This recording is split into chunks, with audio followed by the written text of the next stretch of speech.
A'udzubillahi minasyaitonirrajim. Bismillahirrahmanirrahim. Waliyahsal ladina law taraku min khalfihim dzurriyyatan dhi'afa khafu 'alaihim falyattaqullaha walyaqulu qawlan syadida.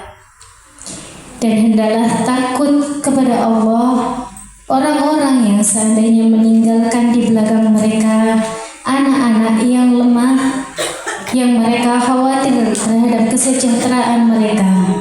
Oleh sebab itu, hendaklah mereka bertakwa kepada Allah dan hendaklah mereka mengucapkan perkataan yang benar. Surah An-Nisa ayat 9. Alhamdulillahirabbil alamin. Wassalatu wassalamu ala asrofil anbiya'i wal mursalin Sayyidina wa maulana Muhammadin wa ala alihi wa sahbihi wa sallim ajma'in. Saya mengucapkan taqabbalallahu minna wa minkum siyamana wa siyamakum kullu amin wa antum bi khairin minal aidin wal faizin. Mohon maaf lahir dan batin.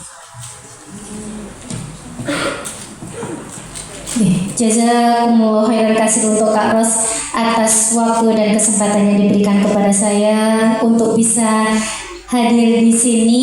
Ya, nanti saya akan bersama dengan pemateri kita. Yang pertama, monggo saya aturi ke depan Ustazah Linda Latif ya dari Trawas.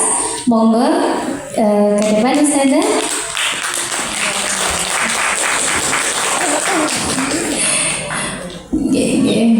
Bunda Cita, untuk yang kedua ini adalah punya kita. Masya Allah tadi sudah disebutkan namanya, gitu sampai kamian ya. Masya Allah. Dan yang ketiga ada Ustazah Zunaifa. Monggo Ustazah, saya turun ke depan.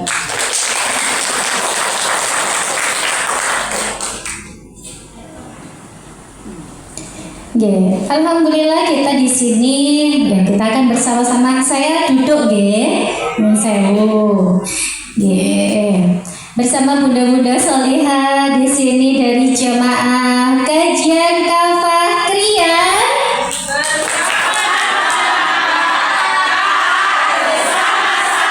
Masya Allah.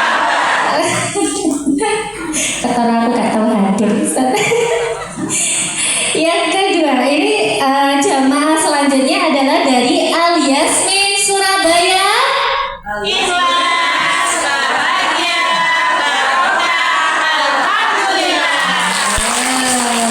Pak recalling ya. Al Yasmin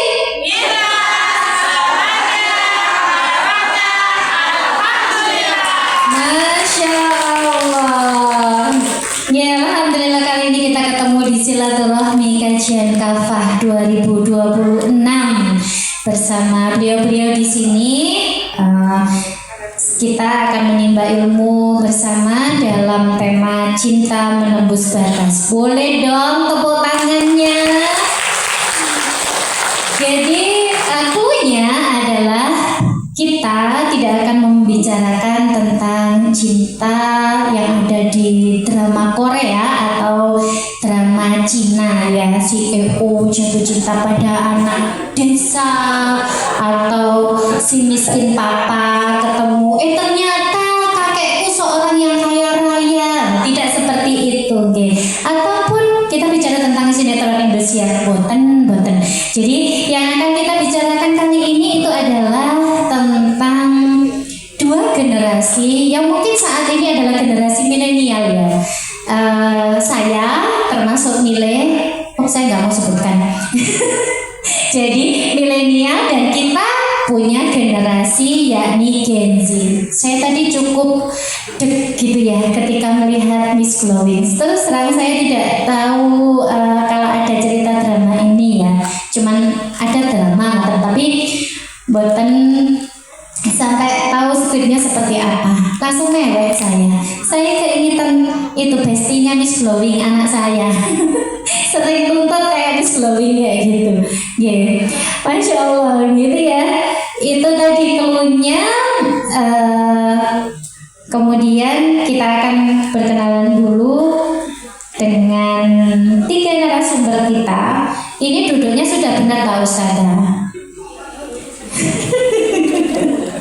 Seperti boleh Bunda Cita di tengah, boleh Pak Ustazah? Bunda. Oh, enggak apa-apa. Aku takut habis gitu itu. Baca apa-apa ya Ustazah. Ini yang pertama nanti kita sama Ustazah Linda, yang tengah deh. Ustazah Linda ini adalah seorang konsultan keluarga Samara, ya, seorang founder dan pembina Pondok Tahfiz Quran dan Sekolah Anak Tangguh Liwat Trawas Mojokerto. Saya itu kalau menyebutkan titelnya khawatir keliru Ustazah, mboten napa-napa nggih. Ustazah Linda Latif SPSI NLLP CHT. Niku sekolahnya tau wingi nggih Ustazah. Nggih, kula dereng manjat Ustazah. Assalamualaikum Ustazah. Yang kedua ini adalah Bunda Hajah Nur Cita Komaria M.Com ICMC. Beliau adalah seorang dosen di UINSA Surabaya, pengasuh Majelis Zikir dan Sholawat Al Yasmin Surabaya. Assalamualaikum Bunda. Oh ini, aduh ya Allah, ya Allah pakai Bunda. Oh dibahas ya Mbak Mama ya? Bukan masalah banyaknya, kan apa-apa bisa kita tulis, apa aja tulis. Enggak. Tapi kalau dibaca semua nanti 2 hari tidak cukup. Masya Allah, Bunda itu. Dan yang ketiga ini adalah beliau yang nasihat-nasihatnya. Kak Ros, ini bukan yang terakhir. Oh, Sudah saya pahamkan yang terakhir. Tidak, bukan. Yang terakhir itu di bawahnya ada saya, salah satu pengurus RDNU Jawa Timur dan brand ambassador ya Allah Bunda. dari Terus pun ini mau sih. Tidak usah dibaca. Nggak usah dibaca. Tidak penting. Ya terusnya saja. Nggak penting tapi tadi disepil. Nah, karena informasi yang saya berikan bukan itu yang terakhir. Oh, ngaten. Oh, Mas Taufik itu ya apa rek? Ya Allah. Bukan Mas Taufik yang salah, dia itu. Oh, salah Anda.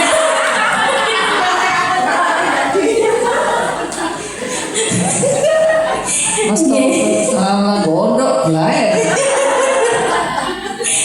Nggih, mohon dimaafkan Mas Taufik. Share-nya baik kok. Nggih, assalamualaikum Bunda Cita. Tadi sudah tak salam ya Bunda. Waalaikumsalam. Nggih. Selanjutnya Ustazah Zulaifa SPD. Beliau adalah pembina kajian kafah krian. Assalamualaikum Ustazah. Anteng teduh gak pencilaan kayak presenter. Spunten sing kata.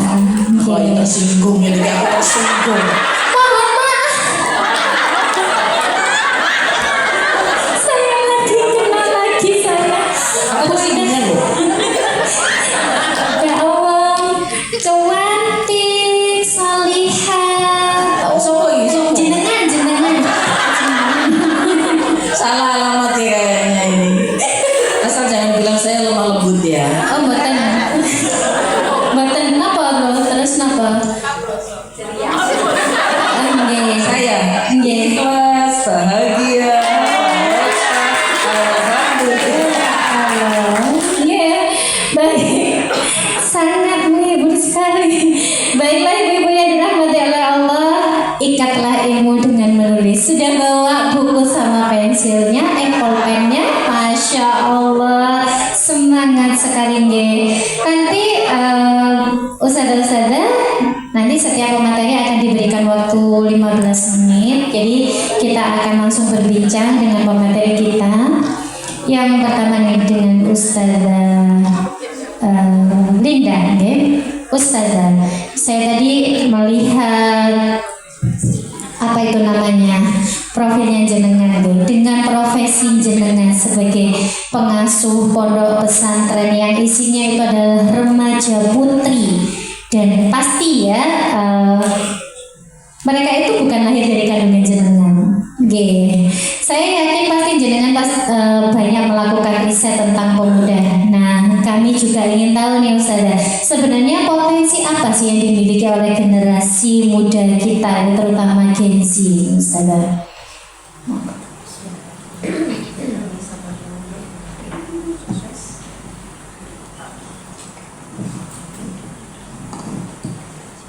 Tungguin ya.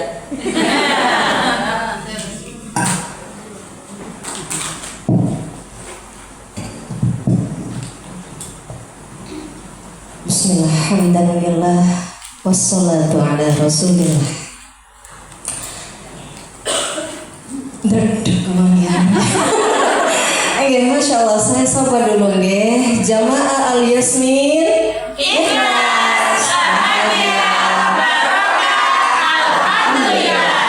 Masya Allah. Vibes-nya itu vibes yang nopo nggih, membuat hati tenang. Nopo malih ping-pingnya terniki menyejukkan mata nggih. Masya Allah. Alhamdulillah. Ternyata tidak hanya di Trawas kita lihat pemandangan yang indah.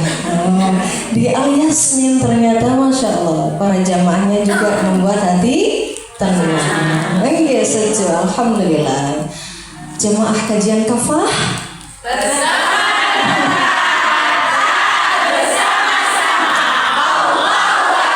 Masya Allah. Assalamualaikum warahmatullahi wabarakatuh.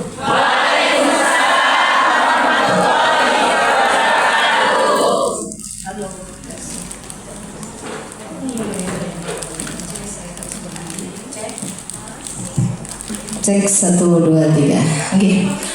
Alhamdulillah ibu-ibu, Masya Allah, Allah masih memberikan saya kesempatan bersama para ibu-ibu yang insya Allah dimuliakan oleh Allah.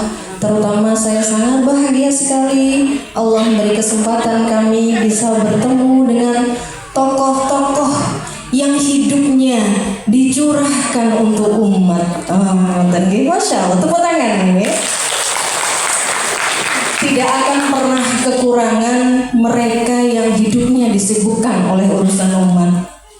Ini betul bunda kita. Ya bisa dilihat nih. Kalau kemudian kita disibukkan dengan diri sendiri, belum tentu juga berlebihan. Ini saya baca di toilet ibu-ibu. Ya Masya Allah. Jadi masuk. Masya Allah, beliau tokoh nadiyin yang luar biasa, sangat lurus gitu ya, sehingga bisa merangkul dari berbagai macam jamaah. Masya Allah. Al-Fatihah untuk beliau.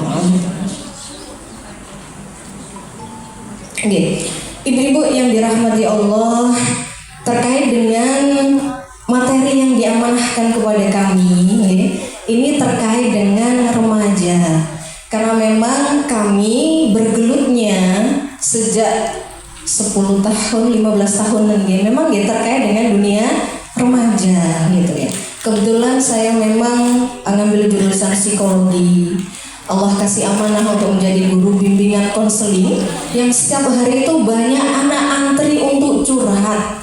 Itu tahun 2010 gitu ya. Dan rata-rata siswa saya dulu ketika saya masih mengajar itu 85% broken home. Ibu bapaknya cerai, dititipkan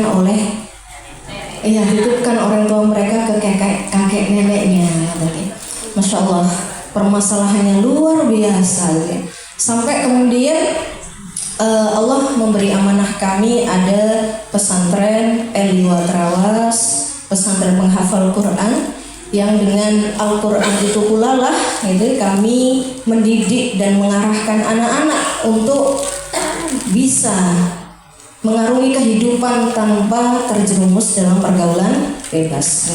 Jadi kembali ke pertanyaan Jadi kalau kemudian kita melihat generasi Z, sinten sih generasi Z itu? Bisa jadi generasi Z itu adalah anak-anak kita. Bisa jadi juga dia cucu-cucu kita. Jadi sekitar umur 1 sampai 26 tahun ya. Termasuk generasi Z. Jadi kalau seperti kami ini mungkin generasi milenial ya. Jenengan mungkin lebih seniornya dari kami, alhamdulillah. Jadi generasi ini ibu-ibu adalah generasi yang sebenarnya mereka benar dan tidaknya itu sangat tergantung kepada kita gitu. Dan potensinya itu luar biasa, Masya Allah gitu ya. Banyak sekali yang kemudian takjub dengan potensi anak-anak generasi Z. Kenapa? Yang pertama mereka punya kecepatan untuk belajar yang sangat cepat. Dan dengan titeni yang punya putu, yang punya anak, dikasih HP, pertama kali mereka memegang HP atau melihat gitu ya, saudaranya memegang HP, hanya dalam hitungan menit mereka sudah bisa scroll sendiri, bisa buka TikTok, bisa install game yang berbagai macam tanpa diajari Bu, tanpa tutorial. Lah kalau jenengan Bu sekarang diajari besok lupa, udah diajari berjam-jam gak nyambung gitu. Masya Allah gitu nih. Jadi kalau generasi kita dikatakan generasi Z ini generasi yang berpotensi besar, ini sungguh eman gitu ya, kalau kemudian potensi ini tidak segera kita tangkap. Karena ketika kemudian kemampuan mereka untuk cepat gitu ya, cepat belajar, terus kemudian ditunjang dengan fasilitas medsos gitu ya, terus kemudian kemampuan mereka untuk tidak membatasi diri. Jadi mereka apapun yang mereka lihat, apapun yang lagi viral, apapun pengetahuan yang masuk gitu di HP-HP mereka gitu ya, mereka akan cepat gitu ya, cepat mengikuti dan cepat mempelajari. Coba seandainya itu diarahkan, mereka akan menjadi para ilmuwan yang keren karena sangat cepat belajar. Terus mereka juga kreatif dan inovatif. Kreatifnya dulu tanpa disuruh, tanpa dikasih tahu, mereka itu sudah mampu mengelola apa yang di tangan mereka. Jadi tidak sama dengan generasi kita yang masih harus dijuju, semerap dia dijuju. Kucing ini loh. Anak-anak enggak. Buat konten Yondo gitu ya, tentang apa Ustaz, tentang ini, mereka langsung sudah bisa membuat cepat. Masya Allah. Kita masih harus belajar satu persatu, itu pun hasilnya tidak bagus. Tapi anak kita Masya Allah gitu. Jika saja potensi ini diarahkan, mereka kan jadi dai-dai yang luar biasa, memenuhi opini-opini Islam, opini-opini kebaikan dengan gadget yang mereka pegang. Apalagi potensi yang ketiga, apa potensinya? Mereka itu berani dan kritis. Mungkin apa mboten? Apa ini mah? Selalu mempertanyakan, apapun itu ditanyakan. Mereka tidak akan mengatakan iya kalau belum puas akalnya. Jadi kalau kemudian jenengan sebagai ibunya, sebagai neneknya tidak belajar di Al-Yasmin, tidak belajar di Kafa, bagaimana bisa mengikuti perkembangan anak-anak kita? Mereka itu Bu, sebenarnya anak-anak yang punya potensi yang besar, tinggal kemudian kita itu up to date, bukan mengikuti mereka tapi membersamai mereka. Karena potensi yang luar biasa ini gitu ya, itu kalau kemudian dibaca oleh algoritma sosial, media sosial nih, kita akan lihat gitu ya, betapa kemudian potensi anak-anak kita yang seharusnya bisa kita maksimalkan luar biasa, jadinya malah tidak pada hal-hal yang positif, malah justru menjerumuskan mereka. Sekilas ngoten, meskipun cuma 4 poin, itu sudah membuat kita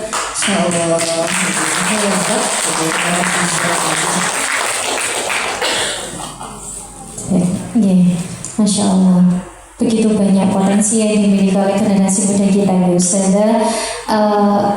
Tapi ya, kalau kita melihat faktanya tadi yang jenengan sampaikan, adanya pergaulan bebas, kemudian bahkan ini ya, kalau misalnya kita runut, akibat dari pergaulan bebas itu ada kehamilan di luar nikah, kemudian ada abortus, bahkan kemarin itu kayak berita yang paling dekat sama jenengan ya Ustazah.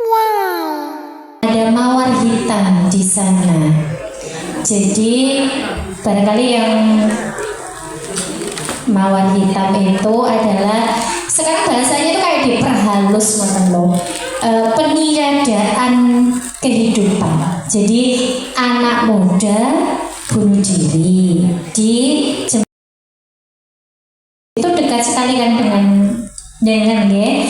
Nah, apakah potensi-potensi yang jenengan sampaikan tadi, yang anak muda yang melek digital, kemudian mudah memahami teknologi, kreatif, ya inovatif dan berani dalam menyampaikan pendapat itu sudahkah nampak potensi tersebut tepat digunakan oleh generasi muda kita, ataukah justru hal-hal yang tadi di akhir perkataan jenengan sepertinya kok ada sesuatu yang harus kita khawatirkan, kata Ustazah. Monggo dijelaskan Ustazah. Nggih, matur nuwun sangat. Nggih. Sebenarnya kalau kita membahas masalah yang ditimbulkan para generasi tidak perlu dijelaskan secara detail. Jenengan semua sudah bisa melihat di depan mata. Nggih mboten? Dulu kita melihat hamil di luar nikah, mungkin di luar negeri, kumpul kebo biasa. Sekarang itu jadi tren di kalangan mahasiswa. Mereka mencoba trial marriage namanya. Coba-coba hidup dengan pasangannya. Nanti kalau cocok kita lanjut menikah. Kalau nggak cocok udah kita selesai sampai di sini. Itu jadi gaya hidup, Bu. Di kalangan mahasiswa loh ini. Anak-anak terdidik yang kita harapkan masa depan negara kita itu di tangan mereka. Tapi mereka pola hidupnya seperti itu gitu. Belum lagi kemudian kita melihat terutama ini mungkin di santri-santri kami sendiri mungkin ya yang awal-awal itu mereka sangat rapuh sekali. Rapuh Ibu. Dijempok langsung layu. Ngoten nggih, dinasehati langsung nangis. Dinasehati langsung sakit pingin boyong. Masya Allah, lemah sekali, rapuh sekali makanya. Dan itu tidak satu dua. Padahal potensinya luar biasa gitu. Belum lagi bullying, cyber. Belum lagi terkait dengan tindakan asusila, baik secara verbal, omongan gitu ya. Omongan-omongan yang kasar-kasar, alat-alat vital, aduh niku ya Allah. Meskipun pucuk gunung ibu-ibu, niki sudah ramai kan terus di kota. Jangan dikira orang tuh kayaknya sopan-sopan, lembut-lembut bahasanya, nanti kota monggo, mboten nggih pun cak-cak mboten kados. Lho, saya mau ngomong Katanya nggak boleh ngomong cowok. Malah tadi ada caknya. Saya kan cuma cowok. Niki menunjukkan kula niki al-insan makhluk khoto'un nisyan. Nggak boleh ngomong cowok ya, oke? Masya Allah, mohon tidak ditiru ibu-ibu nggih, mohon tersabar. Nggih. Terus bukan hanya itu ibu-ibu ya. Yang orientasinya sudah berubah. Laki-laki jadi perempuan, perempuan jadi laki-laki, itu juga sudah ada. Kalau 17 Agustus misalnya ada karnaval sendiri, itu sudah beda, terlihat orientasinya nih. Makanya kemudian ketika kemudian kita melihat problematika anak-anak kita dengan potensi yang luar biasa itu, sebenarnya kita nggak bisa langsung menyalahkan anak-anak. Benteng pertama negara ini, agama ini adalah keluarga, ibunya. Kemana ibunya? Meskipun desa berapa persen gitu? Meskipun masih 25%-an gitu ya, mereka sudah banyak yang keluar rumah. Niki make bahasanya Bunda Cita gitu. Cuma kemudian banyak sekali masalah-masalah yang kami selesaikan dari kalangan para anak-anak muda. Itu semuanya ujungnya ya ke ibunya, ke bapaknya. kita treatment seperti apapun anaknya, balik malih Bu. Yang butuh di ngajiin, yang butuh di treatmentin, yang butuh diajak ngobrol, niku justru umi dan abinya, bapak sama ibunya. Niku baru kemudian bisa. Mau kemudian ya nopo nggih. Kita tidak bisa menyalahkan juga nggih. Nanti pembahasannya akan melebar banyak gitu ya. Cuma kemudian problem-problem ini bukan hanya sekedar sebagai data. Ini juga sebagai evaluasi gitu. Evaluasi kita sebagai bunda, sebagai umi, sebagai orang yang diamanai oleh Allah gitu ya. Amanah yang terbaik nih, amanah terbaik, amanah yang sering kita minta agar Allah ngasih kita anak gitu ya. Tapi ternyata kemudian dengan melihat seperti ini menunjukkan bahwa kita belum amanah. Belum amanah. Kita masih melihat standarnya kalau anak saya sudah bekerja dengan gaji yang besar. Kalau anak saya gitu ya cantik, diidolakan, bajunya bagus-bagus, uang jajannya tercukupi, itu berarti saya sudah berhasil sebagai orang kompeten. Gitu. Insya Allah ngoten mungkin melebar nih. Semoga terjawab. Udah.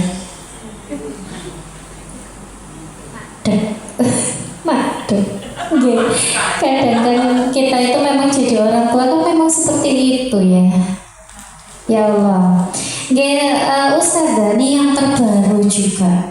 Selain kita itu mempersiapkan itu tadi ya banyak hal, ternyata kan kita juga harus mengisi kayaknya lisan itu kan juga harus dijaga. Tadi kok gak keprocot ngaten gak sepunten sing Bukan, itu tadi bukan keprocot. Jadi beliau itu hanya memberikan gini loh, di itu juga ada sudah biasa cacok gitu. Maksudnya bukan sengaja misu, jadi tidak salah, bukan keplecok itu. Ini mau memberikan contoh, jadi beliau tidak keplecok, memang memberikan contoh seperti itu yang terjadi. Terus saya ngomong loh, saya ngomong cacok. Justru saya mestinya yang harus dikoreksi. Saya boten. Jadi jangan ngomong boten. Jadi ku titik malah. Nah ini itu tadi kan verbal guys, sesuatu yang ini terjadi baru banget, hangat banget gitu ya. Ada kasus kekerasan seksual secara verbal. Nah ini ngomong seksual langsung mati.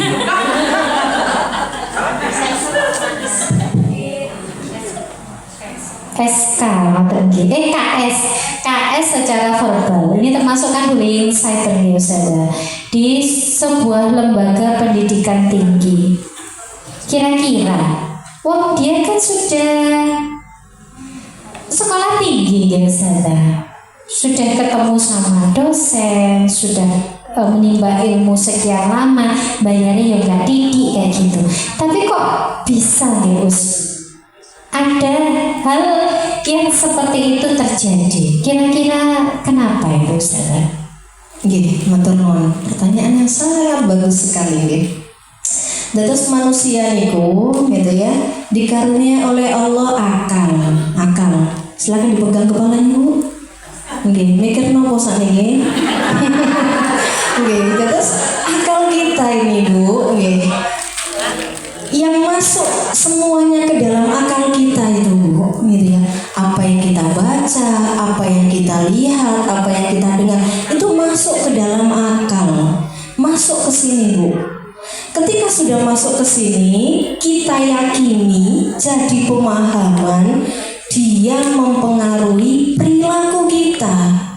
Jadi apa yang ada di sini itu mempengaruhi perilaku kita. Kalau di sini dapat informasinya la taqrabuz zina, janganlah engkau mendekati zina. Perilakunya astagfirullahaladzim, bukan muhrim. Meskipun kamu cakep kayak Lee Min Ho katanya anak-anak gitu. Bukan muhrim. Karena yang masuk ke sini la taqrabuz zina. Tapi ketika kemudian yang mereka lihat adalah opa-opa, film-film Korea, yang mereka terbiasa tinggal satu rumah, yang mereka terbiasa beraktivitas seperti suami istri tanpa ikatan apapun, masuk ke dalam pikiran mereka, mereka meyakini bahwa itu sesuatu yang nggak apa-apa, yang penting nggak hamil, kan ada KB, maka kemudian apa yang masuk ke dalam otak ini, pikiran ini akan mempengaruhi perilaku anak-anak kita. Maka ketika kemudian ada anak yang terdidik kampus terfavorit, anaknya orang yang terpandang, maka kita tidak bisa memastikan bahwa dia aman perilakunya. Kita hanya bisa menilai dari apa yang tampak. Ketika dia melakukan aktivitas pelecehan verbal dengan misalnya di chat itu mendiskusikan bentuk tubuh dosennya, gibahnya itu lebih menakutkan Bu daripada gibah kita. Kalau kita kan aduh pengen sih ngoten nggih. Kalau anak-anak saya kan seru. Masya Allah. Kok Aku kertas terus ya. Ustazah Zulaimah Jamilatun sudah dikatakan ya. Saya tuh siap-siap ini saya greget tambah ini. Masya Allah, cantiknya Bunda Cita, merah merona tadi. Gibahnya memang niku. Tapi kalau anak-anak sekarang Bu, itu sudah pada tataran bentuk tubuh, ukuran CD, astagfirullahaladzim Bu, sudah ke alat-alat vital dan karu-karuan. Padahal itu adalah sosok-sosok dosen. Mana adabnya? Kalau kemudian terkait dengan urusan-urusan yang vulgar saja mereka berani speak up, kita bisa bayangkan bagaimana adab mereka kepada para pemberi-pemberi ilmu. Makanya ilmunya tidak barokah, adabnya rusak, berani. Maka kalau kemudian tadi ditanyakan apa sebabnya, gini, karena apa yang mereka masukkan ke sini itu adalah memisahkan antara agama dari kehidupan. Saya sholat wajib, tapi pacaran juga bobo. Ngoten kan? Memisahkan agama. Enggak wae poso, aku poso. Tapi mari poso cekel-cekelan tangan, juga bobo, kok lah istighfar. Ngoten. Ya. Maka kemudian niki mempengaruhi perilaku.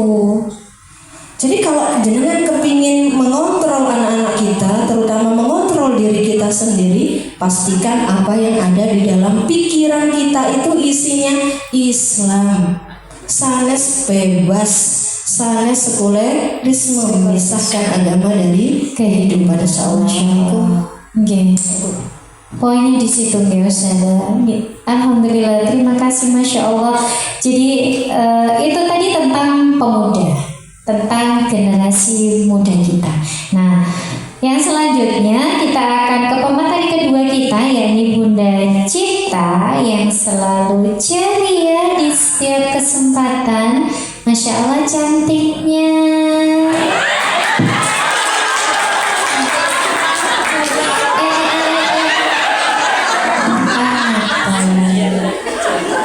Terima kasih. Monggo dituntut tak Bunda? saya ya. Saya ingin kondisi saya berdiri nggih. Saya ingin semuanya tangan kanannya diangkat.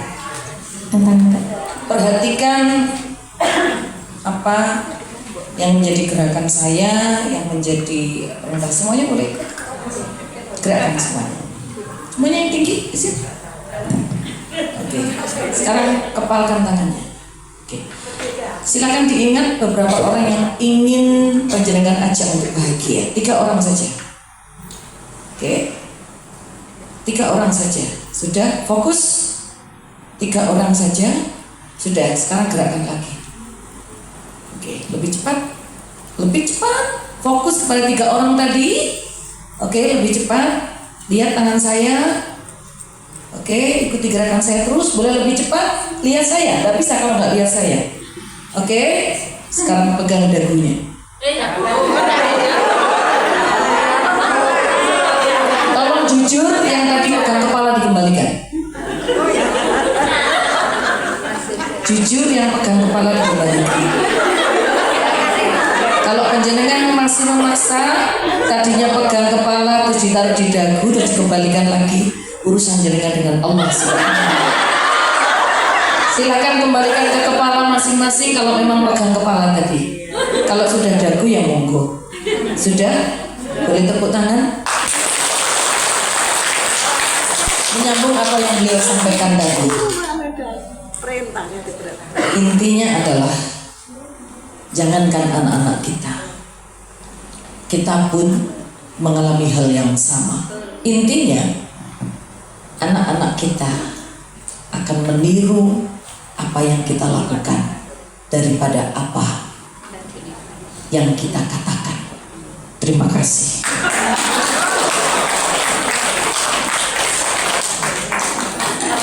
Menarik sekali. Langsung dikai closing. J.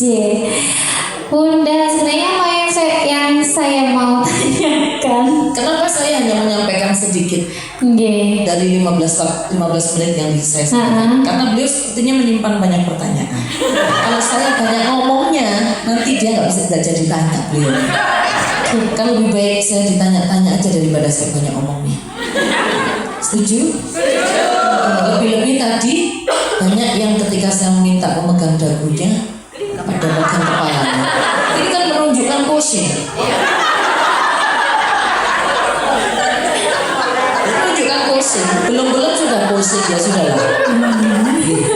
Terus saya tetap boleh tanya deh. Oh betul. Insya Allah. Nggih.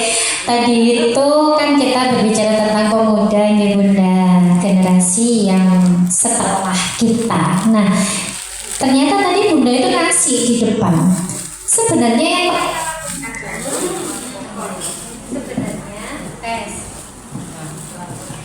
Sebenarnya apa yang mereka lakukan, anak-anak kita, generasi kita itu tidak jauh beda dari kita. Ngoten nggih. Mereka lebih meniru apa yang kita lakukan daripada apa yang kita katakan. Ngoten. Berarti sebenarnya potensinya banyak itu ibu-ibu itu. Kalau menurut Bunda, boleh dong di-share. Potensi kita itu sebenarnya apa sih Bu? Barangkali yang belum tahu potensinya nanti biar bisa paham tentang potensi yang ada di diri mereka. Monggo. Saya tertarik dengan drama yang kita nikmati tadi. Itu aja sudah contoh real. Kenapa anak kemudian lebih asik dengan gadgetnya? Kadang diajak ngomong, ibu belonjo. Padahal sekarang kan suka usung belonjo metu suka usung. Mama, kata mama. Masih ngomong irus.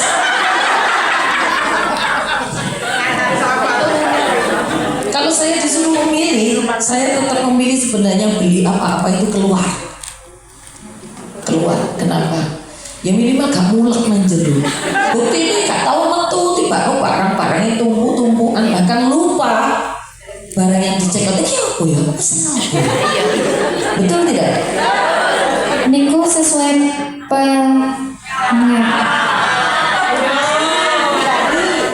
Sebaiknya seseorang berbicara itu sesuai dengan pengamatan dan pengalaman. Kenapa saya sangat lancar ngomongnya?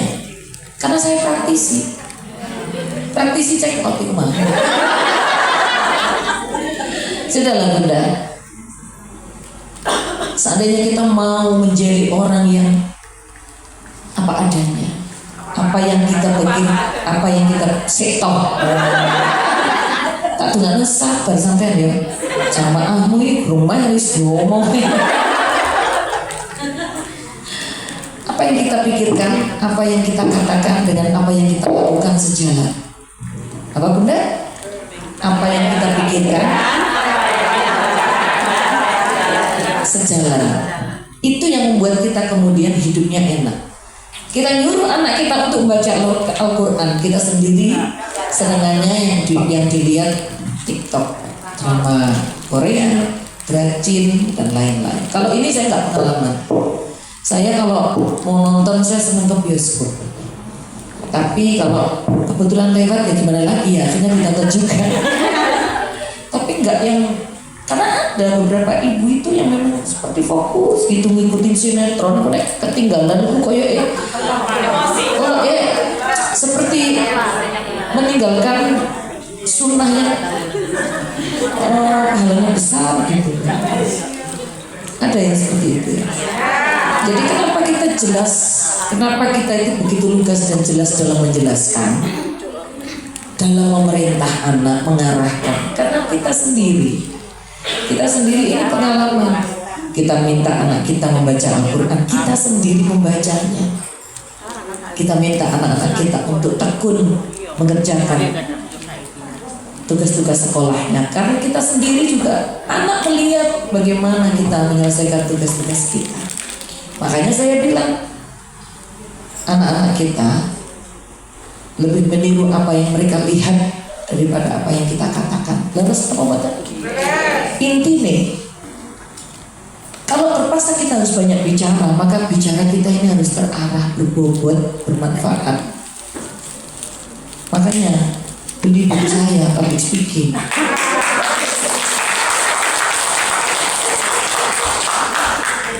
Tadi kalau Ustazah membaca gelarnya Ustazah Linda Wanjan, mungkin saya lebih panjang lagi. Ini bukan harus sekolah tinggi, bukan, tapi ini sekolah profesi, Bunda. Jadi buku ini mengajarkan bagaimana kita ngomong yang penting, bukan yang penting ngomong. Kenapa anak-anak kita itu kurang suka kalau orang tuanya ngomong? Mungkin kita ngomongnya itu ngomong hal-hal yang gak penting. Kita ngomong pokok, sing penting ngomong, duduk ngomong sing penting. Bisa membedakan? Khusus hari ini diskon Rp75.000. Delok tepuk tangannya gak tunggu.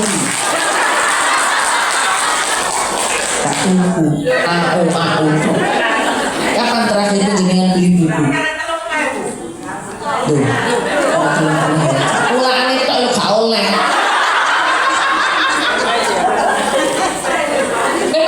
Memang jamaah itu menginvestasikan ketuanya.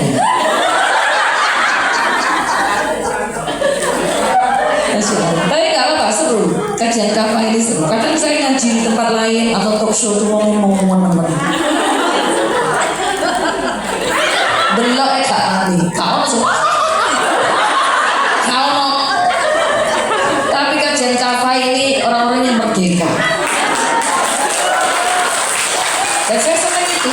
Nomor satu yang harus dilakukan oleh orang tua yang menginginkan anak-anaknya itu menjadi generasi yang memiliki kecerdasan intelektual, kecerdasan spiritual, kecerdasan emosional, kecerdasan sosial, kemudian kecerdasan bermedia sosial. Itu adalah tumbuh dari mereka melihat orang tuanya yang percaya diri. Jadi kan ini PDP, gak pede gak mungkin. Apa guyune les? Gak bisa. Kalian. Dan orang seperti ini gampang mati.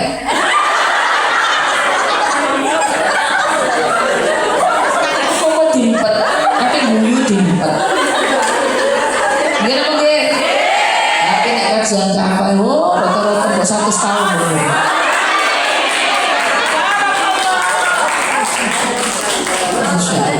Benar loh, beberapa anak itu yang memiliki kelima kecerdasan tadi itu salah satunya diperoleh melihat orang tuanya itu bahagia. Dan orang yang mengikuti kajian-kajian, yang mengikuti majelis taklim seperti ini, orang-orang yang bahagia. Insya Allah orang yang bahagia, orang yang beriman. Tadi malam saya melihat kebetulan ada yang lewat di beranda saya itu Cak Nun tuh bercerita waktu beliau di Amerika. Di Amerika itu tiba-tiba liftnya mati. Ada 4 orang di sana, kemudian mati, sudah resah semua ini, yang satu orang bule, satu orang Afrika, Cak Nun satu-satunya. Kemudian 3 orang tadi itu senersuloh. Karena liftnya ini ada seperti konslet gitu, jadi buka nutup buka nutup gitu terus. Orang Amerika itu wis ngersuloh. Oh my god, shit. what's going on? Pokoknya harus sumpah serapah, pokoknya mengeluh lah. Apa yang Cak Nun lakukan? Iya, nutup buka lagi. Iya, nutup buka lagi. Iya, nutup buka lagi. Itulah orang Indonesia. Menikmati apapun yang sedang terjadi. Langsung Cak Nun dipegang sininya, diangkat sama orang Indonesia. This is not fun, not funny. Ini bukan lucu gitu loh. Akhirnya yang dilakukan adalah Cak Nun minta maaf. Itulah orang Indonesia. Itu Indonesia. Orang disebut orang Indonesia kurang spesifik. Krian. Maka pertahankan kebahagiaan kecil seperti ini. Masya Allah. Intinya, kalau ditanya bagaimana kita menumbuhkan cinta hingga bisa menembus batas, itu adalah bagaimana kita menumbuhkan cinta kita kepada anak-anak kita. Berikan kepercayaan diri kepada mereka bahwa mereka cukup cinta dan kasih sayang dari orang tuanya, terutama ibu-ibunya. Masya Allah.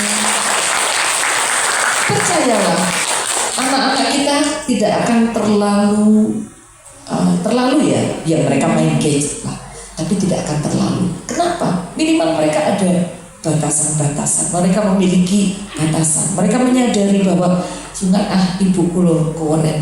Kalau ibunya ngajak komunikasi, tanya ya opole, bagaimana? Menurut penjelasan seorang ibu itu harus cerewet apa enggak? Kalau harus cerewet, seorang ibu harus cerewet apa enggak? Nah ini ilmunya. Balik Nanti dibeli ya bunda-bunda.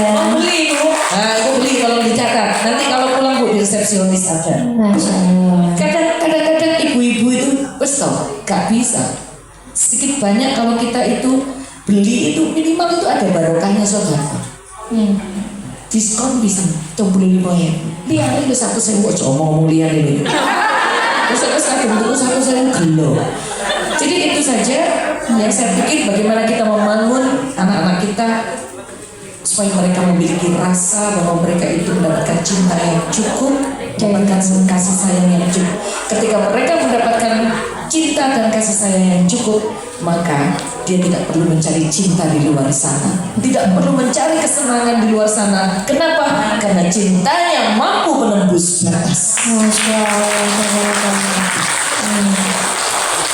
Dan apakah hal tersebut itu sudah dirasa terwujud bunda di kalangan masyarakat sekitar kita?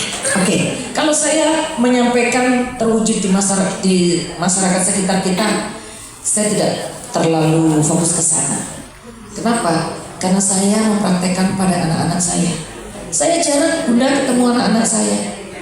Saya jarang sekali ketemu anak-anak saya. Tahukah bunda apa yang saya lakukan? Saya selalu mendoakan sepanjang saya mengingat mereka. Saya kelihatan begitu di depan mata saya lihat anak saya Kevin, maka langsung saya bacakan Al-Fatihah. Kalau saya Al-Fatihah, kalau jenengan mau baca Al-Baqarah ya? Silakan. Dan itu butuh 3 jam. Oh enggak sih? Berapa? Intinya begini, kita tahukan hati kita kepada Al-Quran. Kenapa? Wa nunazzilu minal Qur'ani ma huwa shifaa'un wa rahmatun lil mu'minin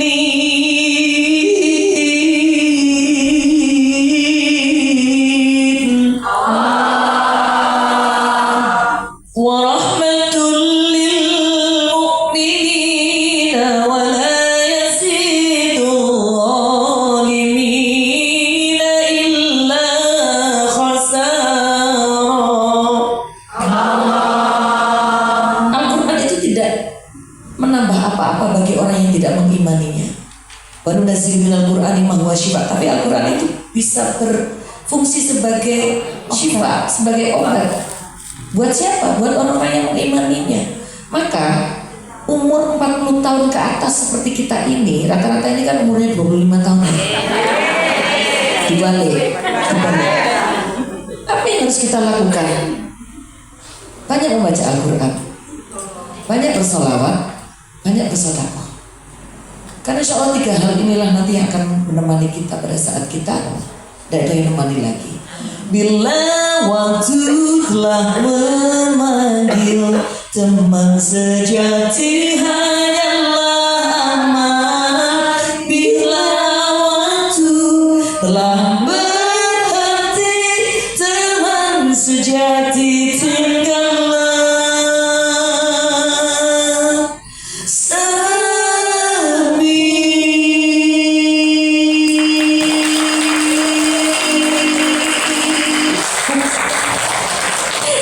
Ada apa yang mau kita lakukan? Mau tetap dengan gaya kita waktu kita muda? Nggak bisa. Tidak bisa. Kenapa? Kaki kanan kita sudah berada di liang lahat, tinggal menunggu kaki kiri kita. Ya. Maka yang harus kita lakukan, coba lagu ketika malam hari, di saat orang-orang tidur, minimal bangunlah kita. Wa minal laili fatahajjad bihi nafilatan lak asa ayyab'atsaka rabbuka maqaman mahmuda. Dan bersembahyang tahajudlah kamu sebagai sebuah ibadah tambahan bagimu. Mudah-mudahan Tuhanmu mengangkat kamu ke tempat yang terpuji. Janjinya Allah pasti. Hanya kita saja yang kadang-kadang merayakan. Jadi gini Ustaz, saya ketika orang sak kampung tidur semua, kanan kiri tetangga saya tidur semua, saya bangun, saya menggelar sajadah. Kemudian saya tidur di atas sajadah. Ngejak ke susu itu. Tadi soalnya sebagian sudah mau ngatain saya sombong amat. Oh, kami dewi sembahyang enggak, ya turu pisan.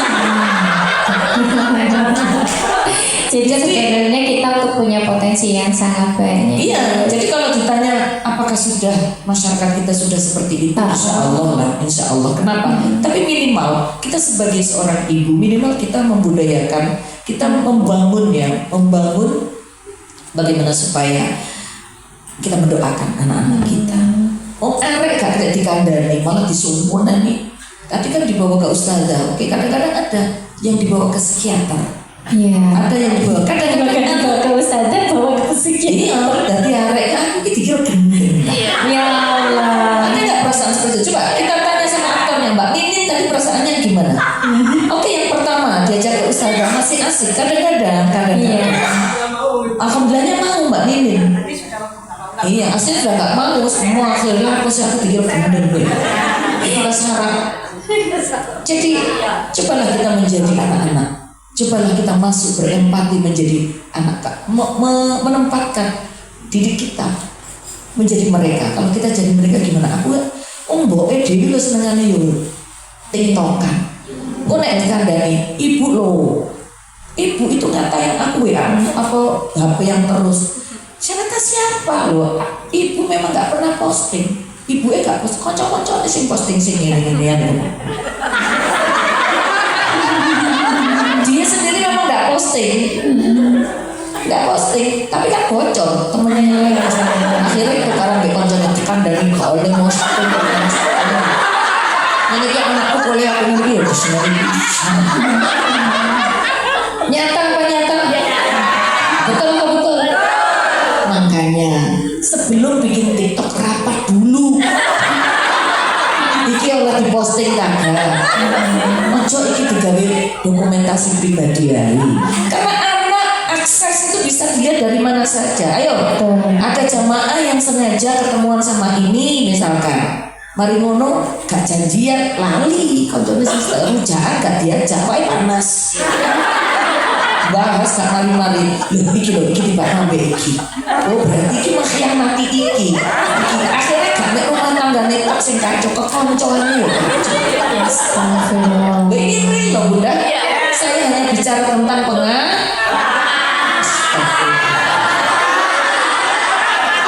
narasumber di fitnah loh.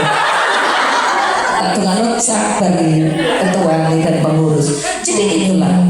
Jadi cobalah kita membangun cinta yang setulus hati. Nak, Bunda selalu bersamamu. Jadi bacakan surat Fatihah, nggak usah doa. Nah perlu dibaca sama Yasin. Yasin itu kan Qalbul Quran. Yasin itu kan hatinya Al-Quran. Lu apa salahnya arek nakal, arek gak dikandani baca Yasin. Apalagi kalau sudah ada tanda-tanda kematian, terus gak usah mengucapkan sembarang barang. Kasih kasih terus ya Bu. Hidup ini sejatinya adalah persiapan menuju pada kematian. Makanya kadang aneh anak-anak minta dirayakan ulang tahunnya, tidak apa-apa, tapi dengan cara yang berbeda, syukuran, ya Bun. Ya apalah caranya. Kalau dengan pengen merayakan ulang tahun dengan tetap pada on the track, pada bagaimana Rasulullah mengajarkan kepada kita bagaimana kita menghadapi bertambahnya usia. Gak usah repot-repot, undang dong aku. Aku gak ngeliat jajan. Tapi saya, insya Allah kita akan mengemas acara itu menjadi sesuatu yang berbentuk sebagai muhasabah, bukan hura-hura. Kan lucu. Wong kita bertambah usia itu artinya jarak kita dengan kubur itu semakin dekat. Betul. Bagaimana kita panjang umur, tambah bahagia. Bagi orang-orang yang mengerti bertambahnya usia itu adalah sebuah agenda muhasabah besar bahwa kematian semakin dekat. Ini wajah-wajah kita itu sekarang satu hari kita sudah dilirik malaikat Israel 70 kali. Ya Allah buyang buyung. Ya. Enggak apa ubun timbangannya nongas nangis. Gitu? Siapa? Perempuan yang bahagia. Perempuan yang bahagia, wanita-wanita bahagia adalah wanita yang mampu bersyukur hari ini, selalu menjalani kehidupan hari ini, menikmati, tidak terlalu menyesali masa lalu, dan tidak mengkhawatirkan masa depan. Itu poinnya. Jadi bersyukur untuk hari ini, terus kemudian tidak menyesali masa lalu. Tidak terlalu menyesali masa lalu dan tidak terlalu mengkhawatirkan masa depan. Karena kita juga nggak tahu masa depan kita seperti apa, ya Bunda. Masya Allah. Ini ngomongnya berbisik itu. Kalau jawabannya, kan kaget. Ngapunten. Tepuk tangan untuk moderatornya yang luar biasa. Saya malu. Saya ini sudah mengeluarkan energi saya loh, Bunda. Tapi saya jadi Bunda itu saya kurang bersemangat. Mohon maaf. Sudah bersemangat. Tapi memang stylenya orang kan berbeda-beda. Ini nek wong telu ngene modelannya kayak ngene kabeh. Terus gak ada cacuk yang keluar lagi. Ya gak seru lah. Si Buri gak iso ngomong. Betul tidak? Tangan. Terima kasih Bunda. Kita boleh beralih ke Ustazah Zunaifa. Ustazah. Tadi sudah ibu-ibu, sudah pemuda gitu yang sudah dibahas oleh dua pemateri kita. Nah, kalau bicara soal sejarah Ustazah, pernahkah di zaman Rasulullah itu terjadi kondisi-kondisi yang seperti ini, yang kita itu bingung ngadepin remaja, ataupun remaja kita itu kayak merasa terpaksa ketika berhadapan dengan orang tuanya? Ikut tasbih Ustazah. Bismillahirrahmanirrahim. Terima kasih atas pertanyaannya, Mbak Yuli. Boleh jalan jadi? Bisa? Nggak bisa? Oh, Bismillahirrahmanirrahim. Asyhadu an la ilaha illallah wa asyhadu anna Muhammadar Rasulullah. Allahumma shalli ala Muhammad wa ala Muhammad. Alhamdulillahirabbil alamin. Alhamdulillah. Ada apa ini? Ke belakang. Oh, ke belakang. Oke, monggo silakan. Ada yang mau minum? Ya, monggo silakan minum dulu. Saya tak menyapa dulu ya. Bagaimana kabarnya ibu-ibu jemaah kajian kafah hari ini?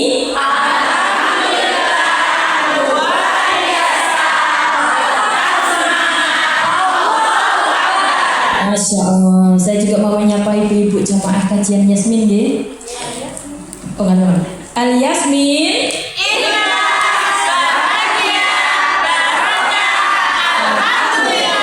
Masya Allah.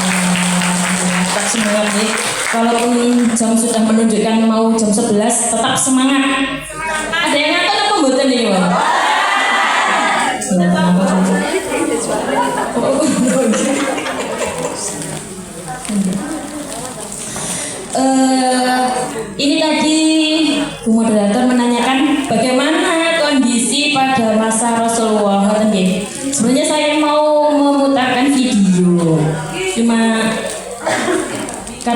bisa gitu ya kan itu. Oh iya.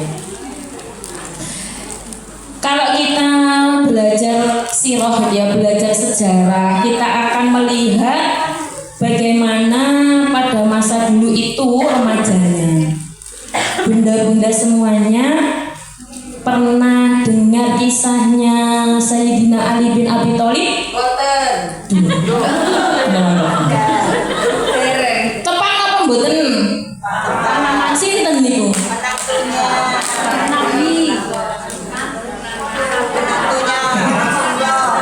Sepupunya Rasulullah. Beliau ini akhirnya menjadi menantunya Rasulullah. Nggih, terus nggih. Dulu Sayyidina Ali bin Abi Thalib itu pada usia 7 tahunan gitu ya. Beliau siap menggantikan Rasulullah di tempat tidurnya. Pernah dengar kisah itu? Menggantikan tempat tidurnya juga gak apa-apa, Ustazah. Tapi ini masalahnya dalam kondisi genting. Rasulullah dikepung sama orang-orang Quraisy, mau diapakan? Mau dibunuh. Tapi sesosok Sayyidina Ali bin Abi Thalib berani menggantikan beliau tidur di ranjangnya Rasulullah, diselimuti. Usia, kalau menurut sekarang ini usia segitu berarti kelas berapa ya? Kelas 1 SD. Kalau anak kita sekarang bagaimana? Cucu kita sekarang bagaimana? Gak mudeng, gak mudeng perjuangan. Nah, ini itu satu kasus. Jadi pada saat itu Ali bin Abi Thalib mau menggantikan Rasulullah. Berarti siap untuk apa? Siap untuk mati. Waduh, itu ya jalannya watan itu. Terus lagi, ini saya cuma beri sepil kisah-kisah sedikit deh. Ada sosok di sana, ada putrinya Abu Bakar, putrinya Sayyidina Abu Bakar, yang pada saat itu juga masih remaja, cewek ini cewek, menggembalakan kambing yang banyak di belakang Rasulullah dan ayahnya pada saat hijrah ke Madinah. Pernah dengar kisah itu? Belum. Ya, ini terjadi pada saat Rasulullah hijrah dari Mekah ke Madinah. Pada saat Rasulullah hijrah, tadi kan kisahnya Rasulullah ini di tempat tidurnya digantikan sama Ali, dan Rasulullah itu keluar itu mau kemana tuh? Mau berangkat hijrah. Ditemani sama siapa? Sayyidina Abu Bakar. Lah pada saat ditemani sama Sayyidina Abu Bakar ini, Sayyidina Abu Bakar memerintahkan pada putrinya untuk menggembalakan kambing di belakang jalan yang telah ditempuh. Tujuannya untuk apa? Untuk menghilangkan jejak. Ya mungkin pada saat itu usianya belasan tahun lah ya. Kalau kita lihat sekarang usia belasan tahun itu ya usia SMP, SMA. Dan ini kita kan bukan bernostalgia masa lalu, tapi kita mengambil pelajaran dari masa lalu kan ya. Sehingga kita itu akan punya role model ya. Kita punya gambaran. Saya itu harus membina anak-anak saya seperti apa kan gitu. Terus selanjutnya ada lagi banyak saja nih. Ada Al-Arqam bin Abil Arqam. Al-Arqam pernah dengar namun mboten? Pernah ya? Siapa ini?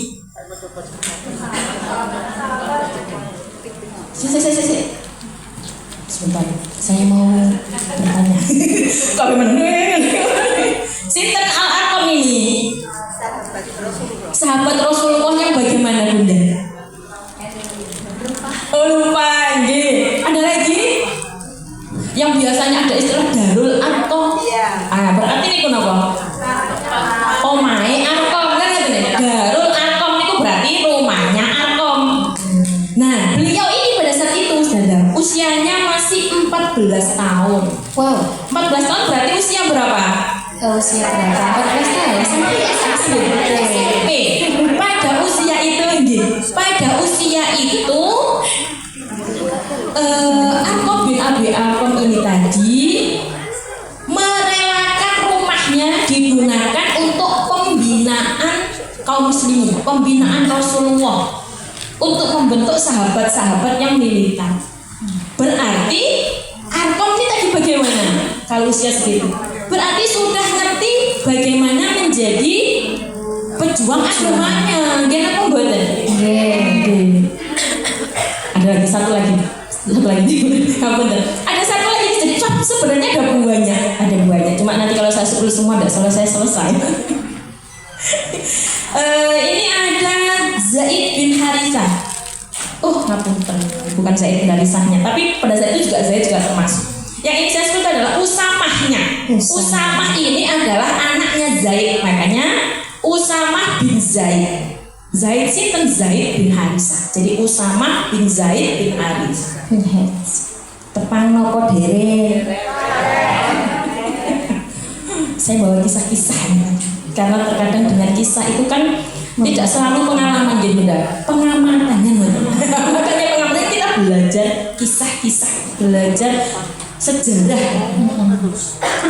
Pada saat itu Usamah bin Zaid ini ditunjuk sendiri oleh Rasulullah menjadi komandan perang pada usia 18 tahun. Kurang dari 18 tahun. Usia SMA. Ada sejarah itu ada yang mengisahkan 17 tahun, tapi antara 17 sampai 18. Nah, usia seperti itu diutus sendiri oleh Rasulullah untuk menjadi komandan perang menaklukkan mana? Romawi. Pada saat itu Romawi adalah negara adidaya. Sing ditunjuk seorang Usamah, luar biasa ya. Sampai pada saat itu yang menjadi pasukannya adalah para senior, ya ada Abu Bakar, ada Umar. Tapi pada saat itu Usamah siap untuk menjadi komandan perang. Subhanallah. Ternyata kisah yang ada seorang anak pada saat perang Mu'tah, pada saat sebenarnya perang Uhud gitu ya. Pada saat perang Uhud ini ternyata Usamah ini adalah salah seorang yang merengek-rengek. Pada saat itu usianya masih sekitar 7 tahunan. Sekitar usia 7 tahun itu merengek-rengek kepada Rasulullah. Ya Rasulullah, aku ingin berangkat. Ingin ikut berangkat perang. Subhanallah. Tapi tidak diizinkan Rasulullah. Kemudian di kesempatan perang berikutnya juga minta lagi, tapi masih belum diizinkan karena Rasulullah sendirilah yang membina Usamah. Bunda-bunda.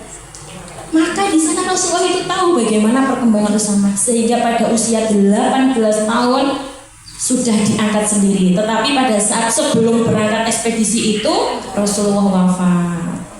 Dan pada saat itu terjadi ya namanya juga manusia, sahabat juga manusia. Podo ayal-ayalan. Ya apa iki isi do Usamah iki bahasa saya. Ya apa iki do Usamah ta mos awak dhewe iki dipimpin karo arek cilik.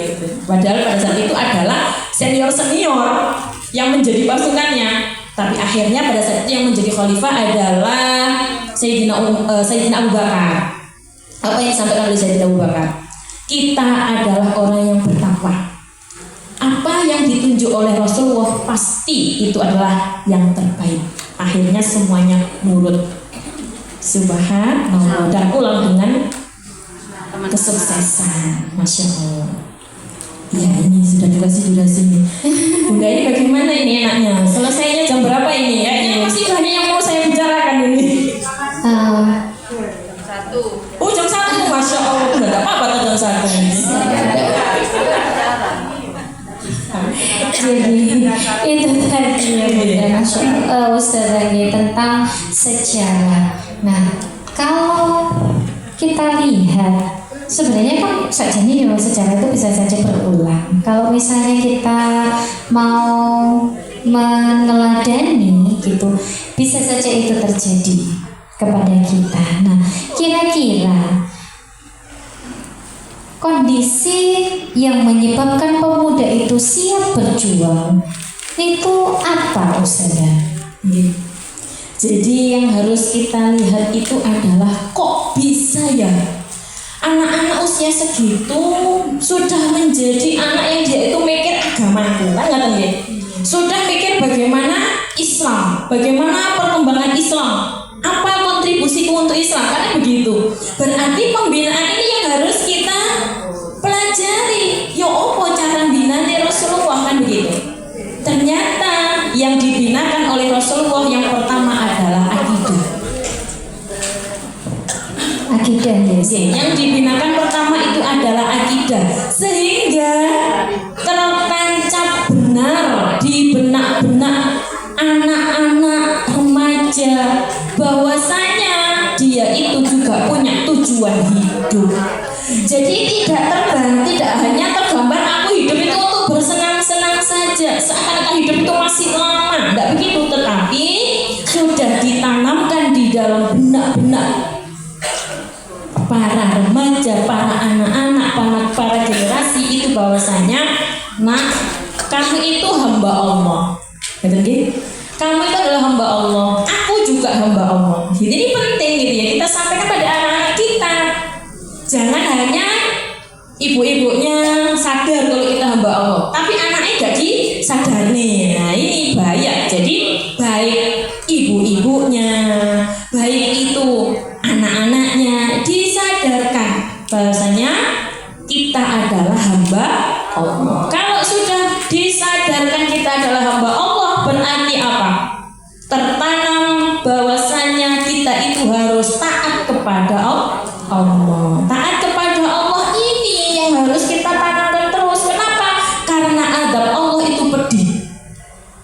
Betul. Adab Allah itu pedih, sedangkan rahmatnya Allah itu sangat luas.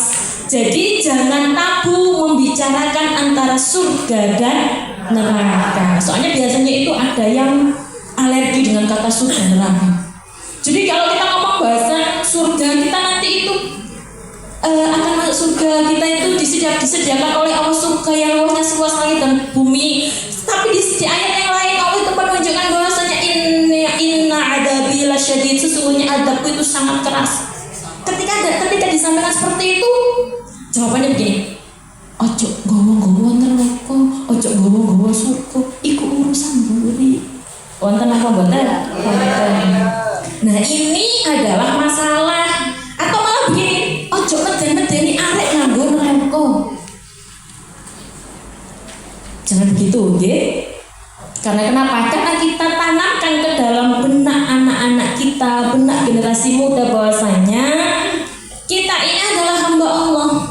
Oleh karena itu, ketika kita ini di dunia adalah untuk mengabdi kepada Allah. Setiap amal kita itu dicatat, amal kita nanti akan ditimbang. Kalau amal kita baik, Allah telah menyediakan surga yang luasnya seluas langit dan bumi. Kita berikan gambaran surga sampai anak itu tergambar, terdeskripsi betapa nikmatnya surga. Ternyata gambaran surga itu ada di mana, Ustazah? Ada di Al-Quran, gitu. Kalau pas baca surat Ar-Rahman, baca surat Al-Waqi'ah, di situ digambarkan surga. Ada sungai susu, ada sungai jahe, bahkan sampai ada sungai arak. STMJ. Arak tuh diminum boleh nanti di sana halal. Tidak memabukkan. Tidak memabukkan. Kalau di sini haram. Jadi kenikmatan itu kita spill kepada anak-anak kita. Aku dewe sik guru ngerti Ustazah. Oleh karena itu alhamdulillah ada kajian Al-Yasmin dan juga ada kajian Kafa. Masya Allah. Jadi di situ nanti kita akan membahas nikmatnya surga ki koyo apa sampai ada ngiler-ngiler. Pernah nggak seperti itu? Iya, Masya Allah. Sampai ngiler enak yo nang kono. Meskipun itu masih belum kenikmatan itu melebihi apa yang kita bayangkan. Sampai jawaban anak saya itu gini, aduh kalau kita mau ke surga saja sudah siap mati. Harus kita sampaikan begitu. Jangan sampai tertanam di dalam diri kita itu takut mati. Karena kenapa? Mati itu sesuatu yang pasti, yang harusnya kita sambut. Ini kan semuanya sudah STW. nggak bohong. Setengah dua. Kalau usianya Rasulullah itu 63 tahun, Kurang berapa lama lagi, Bu? Apa mau jenengan dulu ya? Mau jenengan dulu, saya belakangan, atau saya belakangan jenengan dulu? tidak masalah, tidak masalah. Karena tamu itu yang namanya ajal, dia tidak pernah salah alamat, tidak pernah salah alamat, maka harus kita sambut. Nah, sambutnya dengan apa? Dengan ketakwaan. Sehingga apa? Itu juga kita tanamkan kepada anak-anak kita. Kita tanamkan pada diri kita, jangan sampai kita itu takut mati. Itu yang pertama. Karena kenapa? Karena bencana kaum muslimin itu adalah al-wahn, hubbud dunya wa karahiyatul maut. Sehingga apa akhirnya? Aku hubbud dunya wa karahiyatul maut. Cinta dunia dan takut mati. Sehingga apa? Akhirnya banyak yang harus dipertimbangkan ketika taat. Kalau sudah tertanam wahn, tertanam cinta dunia dan takut mati, orang itu akhirnya banyak sekali pertimbangan di dalam ketaatan. Akhirnya apa? Seakan-akan dunia itu masih lama dan panjang. Itulah kaki-kaki. Itulah kaki-kaki. Itu tadi berhubungan sama apa yang disampaikan sama Bunda tadi, bahwa kita itu kan tidak boleh mengkhawatirkan masa depan. Yang harusnya kita persiapkan. Kalau tadi saya kok gini loh, kok ayat tadi itu yang saya baca kok ada relate-nya ya sama aktivitas maksudnya pembicaraan kita pada siang hari ini itu terkait dengan kita tuh sebenarnya khawatir. Sopo sih wong tua ya, orang tua yang tidak khawatir ketika meninggalkan anaknya, mungkin nanti secara ekonominya atau secara ilmunya pasti ada kekhawatiran. Tapi kekhawatiran itu tidak boleh berlebihan, terlalu. Kalau kata Bunda Cita, apa kata Bang Haji Roma Irama ya?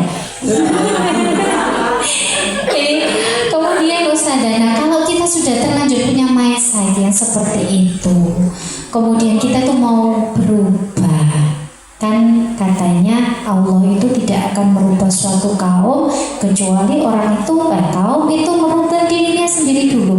Maka sebenarnya apa yang harus kita lakukan Ustazah dengan keterbatasan kita ini? Subhanallah, alhamdulillah. Kita masih diberikan kesempatan oleh Allah, masih diberikan usia. Nah, kesempatan untuk apa? Kesempatan untuk taat. Bagaimana kita itu bisa taat? Yaitu dengan golek ilmune taat, berarti dengan ngaji. Ngaji ini ngaji apa? Ngaji bahas terkait dengan akidah, plus juga memahami batasan-batasan, yaitu syariat. Jadi selain itu juga ini ya Ustazah Yuli, napa niki gambaran cinta menembus batas, gitu ya. Gambaran cinta menembus batas itu tadi kan memang baik itu kita sebagai ibunya, sebagai generasi milenial, pun juga anak-anak sebagai Gen Z gitu ya. Itu ternyata dicintai oleh Allah dengan memberikan amanah yang sama. Amanahnya berupa syariat. Ibu-ibunya ini sebagai contoh, dia harus taat kepada syariat. Anak-anak itu nyontoh ibunya. Gak ono ceritane ibu ae sing taat terus anaknya tidak bisa, tetapi ibunya juga harus taat, anaknya juga harus taat. Makanya tadi di-spill di drama bahwasanya ibunya ngaji, anaknya juga harus ngaji. Karena dengan ngaji kita tahu bagaimana batasan di dalam taat. Akhirnya menjadikan Al-Quran sebagai way of life. Betul. sehingga Islam itu menjadi jalan hidup baik bagi emaknya juga bagi anaknya. Terima kasih Ustaz. Baik, para bunda, saya kan sudah banyak-banyak nanya nih ya tadi. Kalau jenengan kira-kira mau nanya nggak? Oh iya, saya kasih kesempatan untuk 2 orang penanya. 1 pertanyaan saja untuk setiap orangnya, dan boleh ditujukan kepada siapa pematerinya. Monggo. Oh, sudah ada. Oke, pertanyaan ya. Silakan diperkenalkan panjenengan, namanya siapa, asalnya dari mana, nomor teleponnya berapa, nomor rekeningnya tidak usah. Dimaafkan sebentar, saya niru Bunda Cita.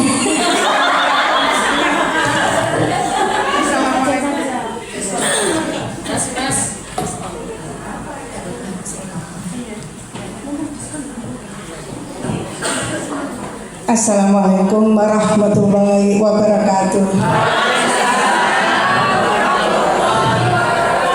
Saya Wah, Masya Allah, jauh sekali. saya mau bertanya masalah yang saya tadi ceramahnya tadi membuat saya terenyuh, menyentuh hati saya, karena kemarin kejadian itu persis sama yang saya alami.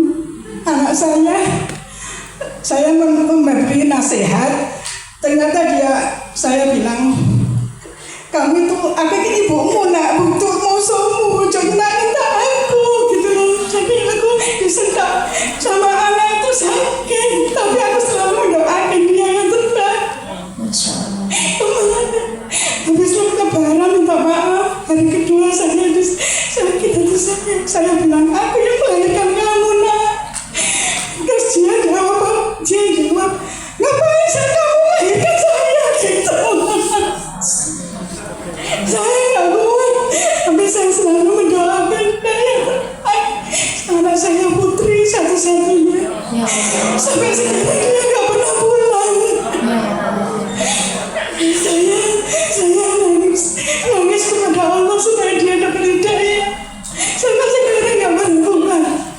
Saya mohon solusinya apa dan kesabaran seorang ibu seperti saya. Sampai terbatas bagaimana kesabaran saya mendoakan seorang putri saya tunggal satu-satunya.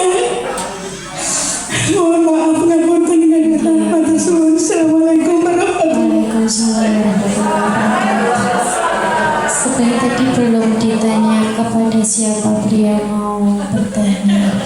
Jawab semua aja. Jawab semua saja. Jadi sebenarnya ini cinta menembus batas. Tapi tadi beliau bertanya sabarnya sampai batas mana Ustazah? Oke, kesemuanya. Monggo.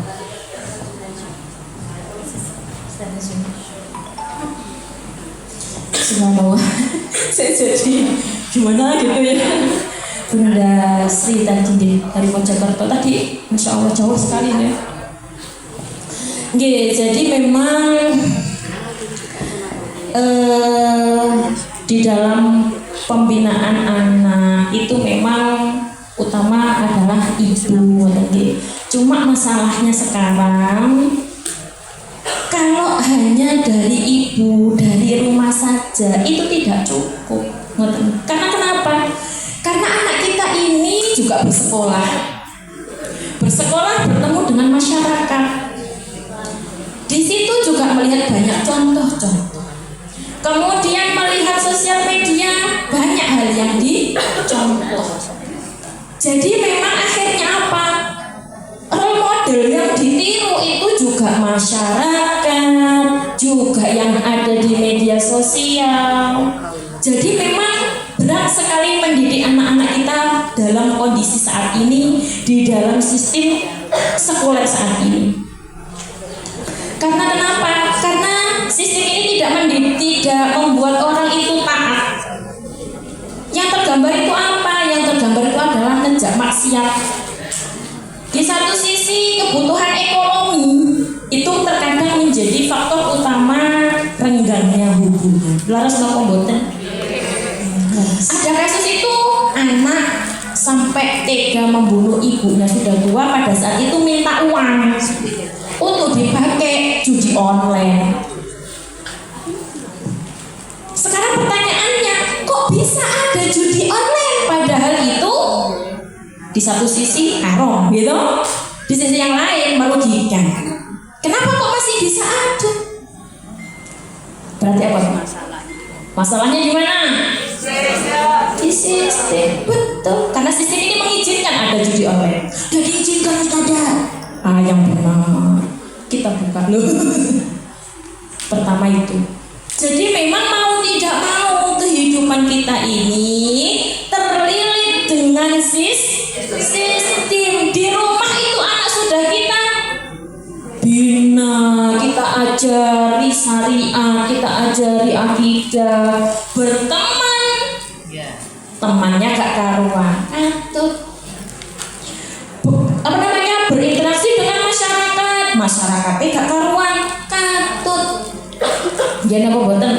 Malah kemarin itu ada berita mau masuk masuk ke perguruan tinggi, diizin ada pinjaman online yang dia itu disediakan untuk digawe bayar UKT. Ada ya isu kayak gitu ya? Dalam? Oh bukan isu beneran ya? Dan itu pasti di dalamnya ada riba, ada tambahannya. Jadi memang beratnya kita mendidik dalam sistem saat ini. Terus kita harus bagaimana? Kalau saya mau beri saran, memang mendidik itu dari kecil, ya, dari dalam perut. Meskipun itu juga masih berat. Karena kenapa? Karena sistem ini tidak kondusif untuk mendidik anak taat. Sistem ini sangat tidak kondusif untuk taat. Sistem ini memberikan kita kebebasan, sak bebas-bebasmu. Kamu mau bertahan hidup ya silakan, kamu mau mati ya silakan. Jadi sampai ada anak berani bentak orang tua. Saya juga tidak menyalahkan dari orang tua, karena bisa jadi orang tua ini tuntutan ekonomi juga. Dia harus bekerja. Bagaimana dengan ayahnya? Bisa jadi juga sekarang itu banyak laki-laki yang tidak tanggung jawab. Betul betul. Di belakang ada yang laki-laki ini juga sebagai pengalaman dan pengamatan.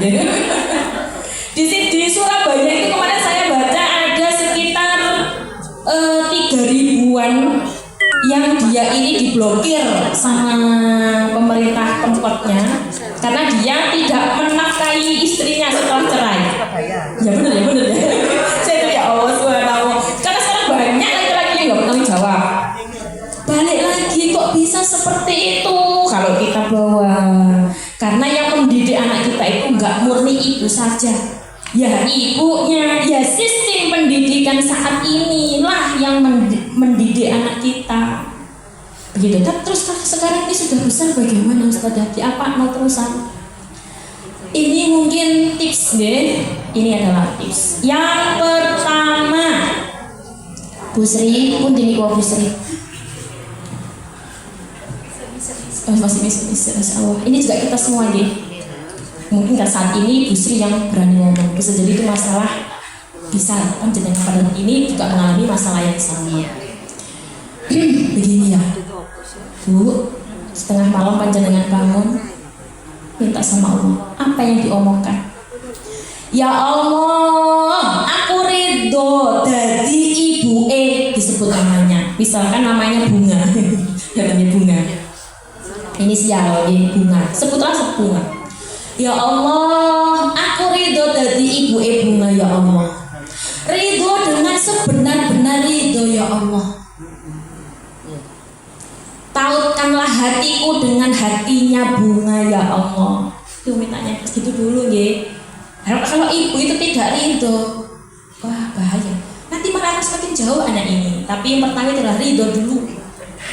Ya Allah, aku ridho dengan sebenar-benar ridho jadi ibunya Bunga. Tautkan hatiku dengan hatinya ya Allah, agar aku bisa dia, mendidiknya, menjadikan dia sebagai hambamu yang taat. Sampun apa dereng? Gitu ya Bunda. Jadi harus ridho dulu. Kalau kita nggak ridho, endingnya apa semakin jauh. Jadi itu mungkin tipsnya. Setelah itu dimintakan apa-apa. Jadi yang pertama ridho dulu. Nanti kalau kita sudah ridho jadi ibunya, kita minta seperti apa agar dimudahkan dalam membinanya, ditambahi malih ya Allah betapa lemahnya hamba. Gitu itu Ustaz. Jadi Allah panjang-panjang nanti bahaya. Wah, dengan satu Ustaz. Nggih, Masya Allah. Sakit nggih, sampai merah.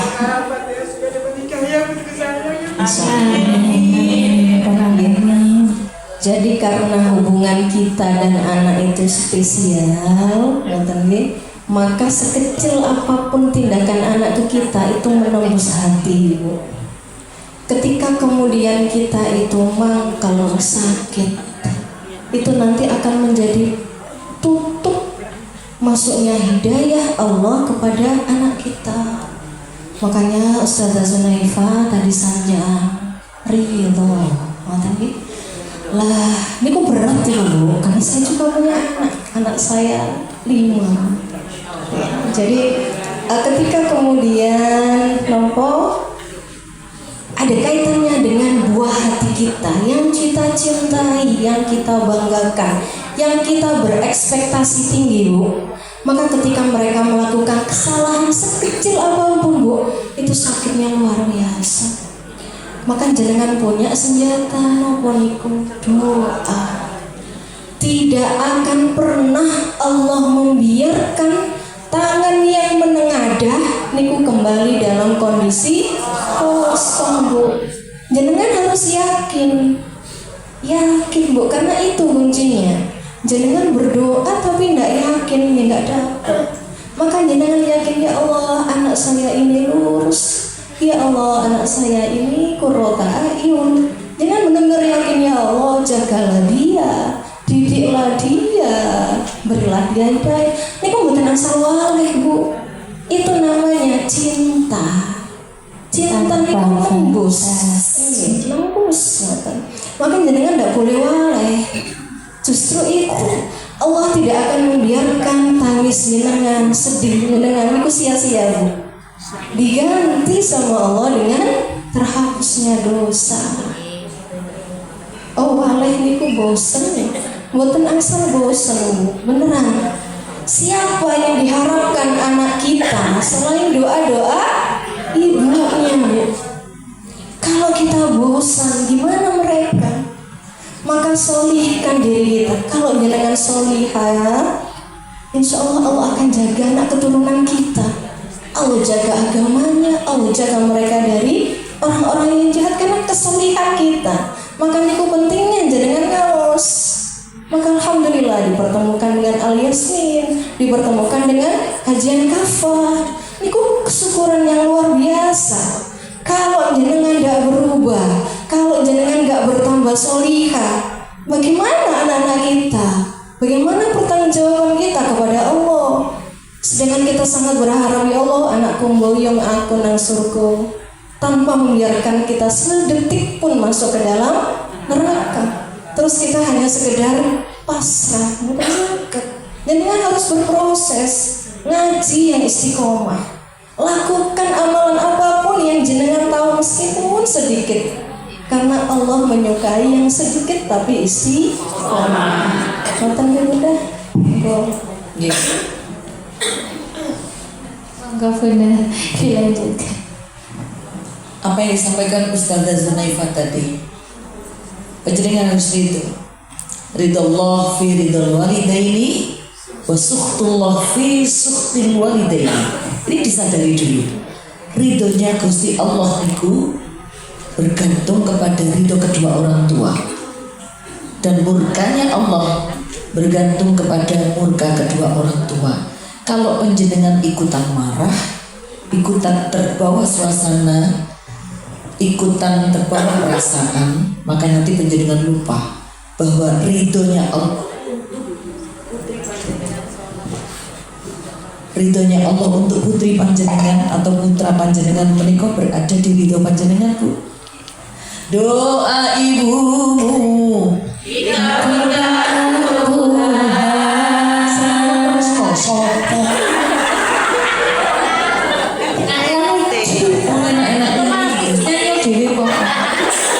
Dan kutukannya jadikannya kalau dikasih mic-nya lanjutkan nek wong gak kayak ojo. Bu ya, Bu siapa tadi?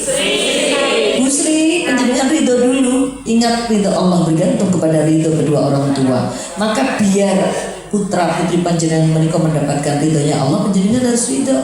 Tapi lek panjenengan murka, nelongso boleh sebentar saja, Bu, tapi jangan terlalu fokus pada ujian ini. Ibu fokus pada nikmatnya Allah saja. Dulu belum punya anak, pengen punya anak, anaknya sudah keluar, sudah gede seperti ini, ya didoakan saja. Alhamdulillah sih bisa dua anak. Masih banyak nikmat lain yang harus kita syukuri. Nanti kalau penjenengan fokusnya pada ujian ini, lupa bahwa nikmat Allah itu sangat besar. Dan ketika kita mendapatkan ujian, seolah-olah Allah tidak pernah memberikan nikmat kepada kita, seolah-olah Allah hanya uji terus. Fokusnya pada nikmatnya juga, Bu Sri. Semuanya saja. Ayo kita fokus kepada nikmat Allah. Kalau kita fokus kepada nikmatnya Allah, ujian-ujian itu hanya akan menjadi bagian dari perjalanan. Tapi nek jenengan iku fokusnya mbek gak enake, urepe gak enak, kapan bahagiane? Ngoten nggih? Kalau sudah pakai seragam kafah atau pakai pin kafah atau pakai pin Al Yasmin atau pakai seragam Al Yasmin, maka harus ikhlas, bahagia, barokah, alhamdulillah. Nanti lupa. Betul, betul. Allah banyak sekali berikan nikmat kepada kita. Kita masih bisa bernafas, kita masih bisa kesana kemari, jantung kita berfungsi dengan normal, mata kita masih bisa melihat, tangan kita masih bisa meraba, kulit kita, kemudian badan kita masih bisa diajak kajian kemana-mana. Ini juga sebuah nikmat. Mungkin penjenengan terlalu fokus dengan ujian yang menyakitkan itu. Fokus pada rasa sakit, yang terjadi adalah nelongso, sedih,